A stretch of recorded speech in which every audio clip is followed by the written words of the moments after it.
कांग्रेस के नेता फिर सवाल क्यों उठा देते हैं?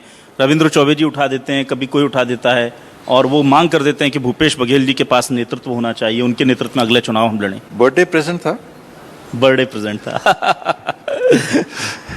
आप सिंहदेव साहब जी से मैं ये जानना चाहूंगा, इस तरह के बहुत सारे प्रकरण हमने देखे हैं छत्तीसगढ़ में जिसमें सीधे तौर पर कहा गया कि सियासी अदावत जो है वो बिलो दी बेल्ट चली गई, पारिवारिक लोगों को मामलों में फंसा लिया गया।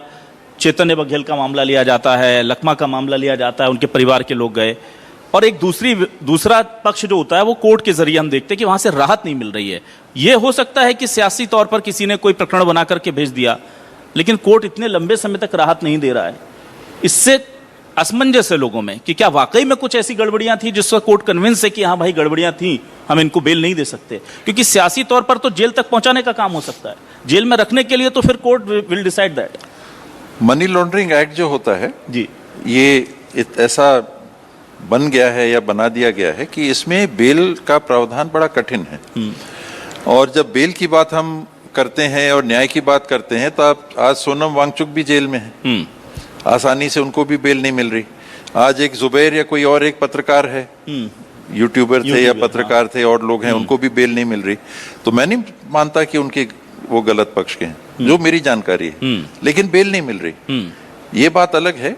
इसमें भ्रष्टाचार के मामलों में जब ऐसा होता है और लोग कहते हैं कि भाई एक पक्ष को किया जा रहा है, वो क्यों? ये भ्रष्टाचार केवल एक ही तरफ है क्या? हम लोग जिस दुनिया में रह रहे हैं, मेरे पास प्रूफ होता तो मैं रख देता, लेकिन जो देखते हैं दूर से दुनिया को और जो जानते हैं और सुनते हैं, जानते हैं कि क्या हो रहा है, ये दुनिया कैसे चल रही है जी, हम सब जानते हैं। फिर और जगह क्यों नहीं कार्रवाइयां हो रही, इसलिए वो बात सामने आती। मोदी सरकार के कामकाज को आप कैसा देखते हैं? जीएसटी रिफॉर्म उन्होंने किए, ऑपरेशन सिंदूर जिसका क्रेडिट वो लेते हैं, स्थानीय नेता भी उसका क्रेडिट लेते हैं। मोदी सरकार के कामकाज से कितने संतुष्ट हैं टीएस सिंहदेव? जीएसटी देर से सुधार है। हम लोग भी छत्तीसगढ़ की तरफ से जीएसटी काउंसिल में मेंबर के रूप में जाते थे। भूपेश जी मेरे को बोलते थे कि नहीं आप जाओ, वरना एज फाइनेंस मिनिस्टर उनको जाना रहता। तो वहां आज से 4 साल पहले से हम लोग इस बात के लिए पहल कर रहे थे कि इसको लाइए, ये रेट रैशनलाइजेशन होना चाहिए। 8 स्लैब हैं टैक्स के, ये अत्यधिक कठिन होते हैं इसमें रिटर्न भरना, और रेवेन्यू, नेट रेवेन्यू लॉस वगैरह इत्यादि की भी जो बात होती है, नेट न्यूट्रल रेवेन्यू की भी जो बात होती है, उसको देखते हुए आप रैशनलाइज करिए स्लैब को। लेकिन वो नहीं हुई बात। कमेटी भी उस समय बन गई थी, आज से 4 साल पहले कमेटी भी बन गई थी, उसकी रिपोर्ट भी आ गई थी, लेकिन सरकार उसको किसी कारण से या जीएसटी काउंसिल एक्सेप्ट नहीं कर रही थी। तो ये जो होना था, देर से होने वाली बात है, तो उसमें तो कुछ कहने की बात नहीं है। ऑपरेशन सिंदूर का जहां तक सवाल है, ऑपरेशन अपनी जगह में है, जिसके बारे में कुछ कहने की गुंजाइश नहीं रहती। हमारे आर्म फोर्सेस हैं, वो कर रहे हैं, उन्होंने ऑपरेशन किया। ये जो परिस्थिति बनी उसमें बड़ी चूक हुई।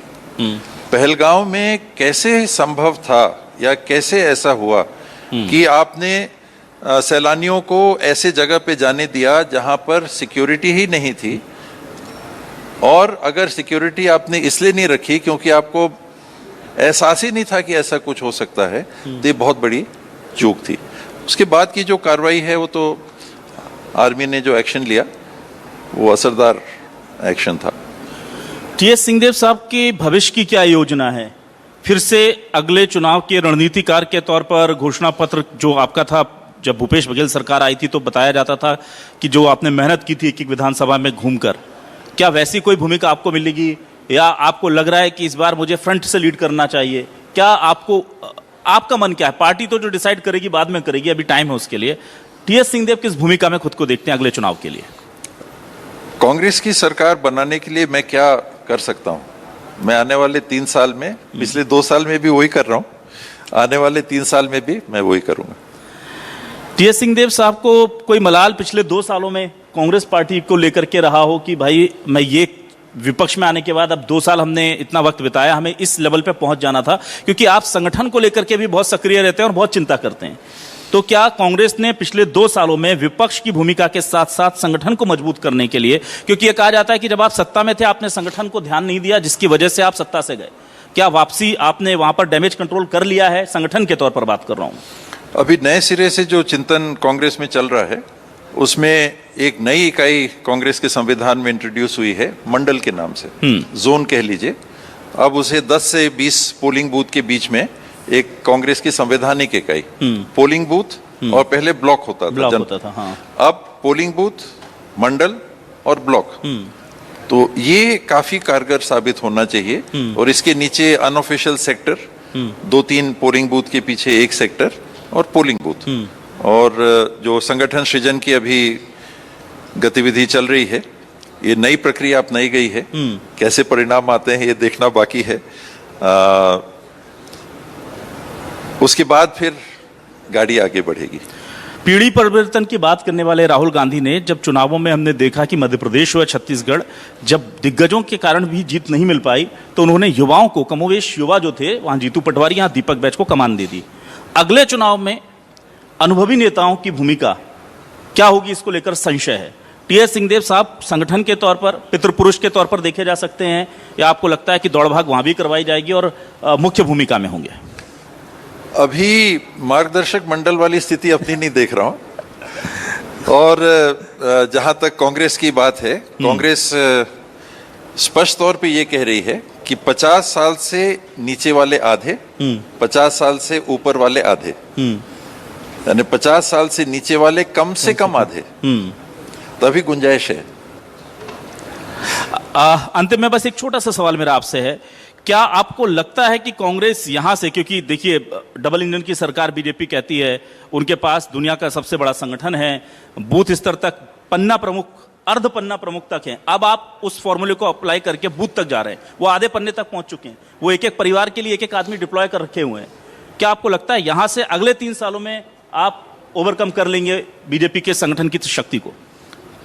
अगर कांग्रेस ने अपने संगठन के ढांचे के हिसाब से सही तरीके से काम किया तो कर लेंगे। मुख्यमंत्री कौन होगा फिर? मुख्यमंत्री पार्टी जिसको उचित समझेगी बनाना, वो बनेगी। आदिवासी मुख्यमंत्री की मांग है कांग्रेस में, आपको लगता है पूरी होनी चाहिए? आदिवासी क्यों नहीं बनने चाहिए? पहले तो आदिवासी ही बने, लेकिन आदिवासी ही हमेशा बने ऐसा तो नहीं होता। बहुत बहुत शुक्रिया अदा करूंगा, और छत्तीसगढ़ के 25 सालों के इस सफर में आपका बड़ा योगदान रहा है। बहुत सारी शुभकामनाएं। आने वाले और 25 सालों में कांग्रेस की जो भूमिका है और प्रखर हो, मुखर हो, और छत्तीसगढ़ के विकास की इबारत जब भी लिखे जाए, आप लोगों का नाम उसमें बहुत स्वर्ण अक्षरों से लिखा जाए। बहुत शुक्रिया न्यूज़ 24 को समय देने के लिए।